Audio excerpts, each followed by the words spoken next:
Welcome to mega 9 TV. Tamil star hero Vijay ఇటీవల grand గా political entry ఇచ్చిన సంగతి తెలిసిందే. తమిళగ వెట్రి కజగం పేరుతో పార్టీని స్థాపించి ఒక్కసారిగా హాట్ టాపిక్ అయ్యారాయన. ఆ మధ్య బహిరంగ సభ నిర్వహించి దేశవ్యాప్తంగా వార్తల్లో కూడా నిలిచారు. ఇక తాజాగా కేంద్ర మంత్రి అమిత్ షాను టార్గెట్ చేస్తూ ఆయన చేసిన వ్యాఖ్యలు రాజకీయ దుమారం రేపుతున్నాయి.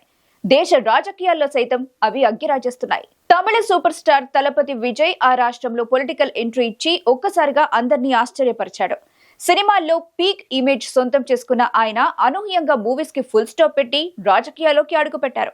ఏడాది ఫిబ్రవరిలో తమిళగ వెట్రి కజగం పేరుతో పార్టీని ప్రకటించగా అప్పటి నుంచి ఆ రాష్ట్ర రాజకీయాల్లో హాట్ టాపిక్ అవుతూ వచ్చారాయన.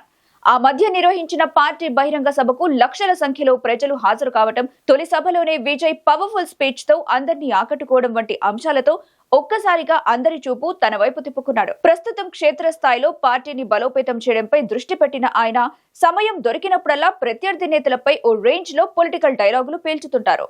ఇక తాజాగా కేంద్ర హోంమంత్రి అమిత్ షాపై తీవ్ర స్థాయిలో మండిపడ్డారు. కొంతమందికి అంబేద్కర్ పేరంటేనే నచ్చదని, అలాంటి వారు పాలకులుగా ఉండటం దురదృష్టమని ఫైర్ అయ్యారు. భారత పౌరులందరికీ స్వాతంత్ర స్ఫూర్తి రగిలించిన రాజకీయ మేధావి అంబేద్కర్ అని, అట్టడుగు వర్గాల ఆశాజ్యోతి, సామాజిక న్యాయానికి ప్రతీక అంబేద్కర్ అంటూ ఎక్స్ లో రాసుకొచ్చారు. అంబేద్కర్ లాంటి మహోన్నత వ్యక్తిని కించపరిచేలా మాట్లాడితే ప్రజలు ఊరుకోరంటూ అమిత్ షాను ఉద్దేశించి పోస్ట్ చేశారు తలపతి విజయ్. ఇంతకీ విషయం ఏంటంటే, ఇటీవల పార్లమెంట్ సమావేశాల్లో భాగంగా రాజ్యసభలో మాట్లాడిన అమిత్ షా అంబేద్కర్ పై వివాదాస్పద వ్యాఖ్యలు చేశారు. ఈ మధ్య ప్రతి ఒక్కరికి అంబేద్కర్ అంబేద్కర్ అంటూ నినాదించడం ఫ్యాషన్ అయిపోయిందంటూ వ్యాఖ్యానించారు. ఈ వ్యాఖ్యల్ని విపక్షాలు తీవ్రంగా తప్పుపడుతున్నాయి. అమిత్ షా క్షమాపణలు చెప్పాలని, సభ నుంచి బహిష్కరించాలని డిమాండ్ చేస్తున్నాయి. ఆయనపై ప్రివిలేజ్ మోషన్ కూడా విపక్షాలు ప్రవేశపెట్టాయంటే ఈ వ్యాఖ్యలు ఎంత వివాదాస్పదమవుతున్నాయో అర్థం చేసుకోవచ్చు.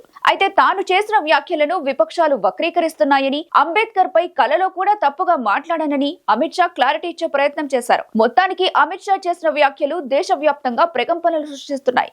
మరి ఈ వివాదం ఎటు దారి తీస్తుందో చూడాలి.